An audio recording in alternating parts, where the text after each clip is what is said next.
കിളികള് കൊമ്പത്തിരിക്കണോന്നല്ലേ? പാവം, എനിക്ക് കൊമ്പൊന്നിനകത്ത് തന്നെ മേട അപ്പുറത്തെ വീട്ടിലെ പ്ലാവലേന്ന് മാവിന്റെ ഇലയാണെന്ന് പറഞ്ഞ കൊമ്പൊക്കെ ഒടിച്ചെടുക്കണ്ട്. ആ കൊമ്പിലിരിക്കണ എന്നെയാണ് നിങ്ങൾ കാണുന്നത്. എങ്ങനെയുണ്ട്?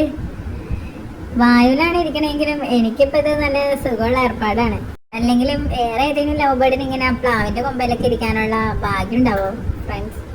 ഞാനൊരു പറയാറില്ല, ഈ മേഡം എന്നോട് സ്നേഹമുള്ളവളാണ്ട്. മേഡം എന്നെ അടുത്ത് പാൻറ്റുമ്പ വെച്ചത് എന്തിനാണ് അവനെ പാൻറ്റുമ്പ എടുത്ത് വെച്ചേക്കുന്നത്? ഞാൻ കഴിഞ്ഞ് നടക്കണ്ട്. സീറോ ഗ്രാവിറ്റിയിലെ ഗെയിമിൽ എന്നെ കിട്ടിയ പോലെയാണ് എന്റെ നടത്തം. ഇപ്പൊ വീഴും എന്നുള്ള അവസ്ഥയാണ്. ഞാൻ കഴിഞ്ഞ് മേഡത്തിന്റെ പുറത്തൊക്കെ പോയിരിക്കേ. മേഡം അല്ലെങ്കിൽ എന്നെ എപ്പോഴാ എന്താ ചെയ്യാന്ന് പറയാൻ പറ്റില്ല. എനിക്ക് മേഡത്തിന്റെ തലയിൽ കയറാനുള്ള ഏർപ്പാടാണ്. പക്ഷെ അതിന് മുമ്പ് മേഡം എന്നെ എടുക്കും, അതാണ് പ്രശ്നം. മേഡത്തിന്റെ തോള് വരെ ഞാൻ എത്തിയേക്കണ്. മേഡം എന്നെ വലിയ കൊമ്പ് എടുത്തിട്ട് പിന്നെ എന്നെ കൊമ്പില് വെച്ചേ. നല്ല രസമില്ല കേസ്. എനിക്കാണെങ്കിൽ ഇത് നല്ല ഇഷ്ടമായി. മേഡം എന്നെ എടുത്തിട്ട് ആട്ടിനൊക്കെ ഉണ്ട്. എന്നെ അടുത്ത സാഹസത്തിന് കൊണ്ടുപോവുക. സത്യം പറഞ്ഞാൽ മേഡം എന്നെ വീഗാലാൻഡിലാന്ന് പറഞ്ഞാൽ കൊണ്ടുവന്നേക്കണേയുള്ളൂ. അപ്പൊ ഓരോരോ ഗെയിമിന്റെ എഫക്റ്റ് എനിക്ക് കിട്ടാൻ വേണ്ടി മേഡം എന്നെ ഇങ്ങനെയൊക്കെ ചെയ്യണം. പക്ഷെ ഞാൻ ഒറ്റ ചാട്ടം ചാടി. ഭാഗ്യത്തിന് മേഡത്തിന് എന്നെ കിട്ടിയില്ലെങ്കിൽ എന്നെ പരുന്ന് റാഞ്ചിക്കൊണ്ട് പോയേനാ. മേഡം വല്ല പരുന്ന് കാക്കൊക്കെ എന്നെ കൊത്തിക്കൊണ്ടാൻ വരണ്ടോന്ന് ചുറ്റും നോക്കണ്ട്. മേഡത്തിന്റെ ഹൃദയത്തിന്റെ അടുത്താണ് ഞാൻ ഇരിക്കുന്നത്. എപ്പോഴും എന്നെ ഇങ്ങനെ എടുത്തുകൊണ്ട് നടന്നാൽ മതി. മേഡത്തിന് എടുക്ക റെസ്റ്റ് ഒക്കെ വേണ്ടേ? അപ്പൊ മേഡം മറിച്ചിട്ട് ഒരു ബക്കറ്റിന്റെ മുകളിൽ പോയി ഇരുന്നിട്ട് എന്നെ തലോടുണ്ട് കേട്ടോ.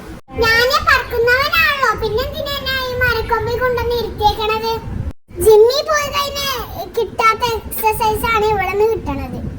എന്താ മുമ്പേ എനിക്ക് ഇരിക്കാൻ പറ്റണില്ല, ബാലൻസ് ഉണ്ട്. ഞാൻ പറക്കാണ്ട് കയറി നോക്കാന്ന് തീരുമാനിച്ച്. പറക്കണ്ടൊക്കെ ഇപ്പൊക്കെ ഓൾഡ് ഫാഷൻ ആണല്ലോ. എന്നെ കൊരങ്ങന്മാര് വരെ അസൂയ അടിച്ചു. ആർക്കും തോത്ത വലിയ പ്ലാവും കൊമ്പേന്റെ ഇടയ്ക്കാ ഞാൻ കയറി ഇരിക്കുന്നത്.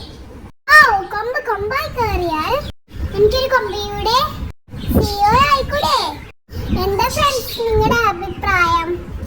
നിങ്ങളൊന്നും വിചാരിക്കില്ലേ എനിക്ക് വൈഫൈ കൊമ്പിന്റെ മുകളിൽ കിട്ടുള്ളൂ, അതാ ഞാൻ കൊമ്പത്ത് കയറിയിരിക്കുന്നത്. പറക്കുകയാണെങ്കിൽ ഒറ്റയ്ക്ക് പോണം. കൊമ്പിൽ കയറിയിരുന്ന എല്ലാവരും നോക്കും, ഒരു പബ്ലിസിറ്റിക്ക് വേണ്ടേ? എന്നെ റാഞ്ചാനായിട്ട് പരുന്ത് ആ ദൂരത്തുനിന്നേ വരുന്നുണ്ട്. പരുന്ത് ഇപ്പൊ കാക്കിയായിട്ട് മത്സരത്തിലാ. കള്ളപ്പരുന്ത്. ഇനി കുറച്ചേരം നിങ്ങൾ മെഗൊക്കെ കാണേ. ആ കാണുന്നത് തന്നെയാണ് ലുലുവിന്റെ IT കമ്പനി. നിങ്ങൾക്ക് അവിടെ ജോലി വേണം ഗൈസ്, വേണമെങ്കിൽ വന്ന് ചോദിച്ചോക്ക്. ഒന്നും കിട്ടാതെ ഇളപ്പനായി പറന്ന് പറ്റി ചമ്മി പോയി പറന്ന് വന്നിട്ട് ഗൈസ്. ഇനി എന്നെ റാഞ്ചാനോട് പണിയായി. എന്നെ വിടവോ എന്റെ മുതലാളി മേഡം. നിങ്ങൾ പരുന്തിനെ അടുത്ത് കണ്ടിട്ടുണ്ടോ? ഞാൻ ആദ്യമായിട്ടാണ് പരുന്തിനെ അടുത്ത് കാണണേ. എന്റെ മേഡം എനിക്ക് കാണിച്ചു തന്നു. ഇങ്ങനത്തെ ജീവികളൊക്കെ ഈ ഭൂമിയിലുണ്ടല്ലേ. ഓ പച്ചോനെ, ഞാൻ എങ്ങനെ ഇവിടെ ജയിക്കും? മേഡം എന്നെ അടക്കി പിടിച്ചേക്കണം.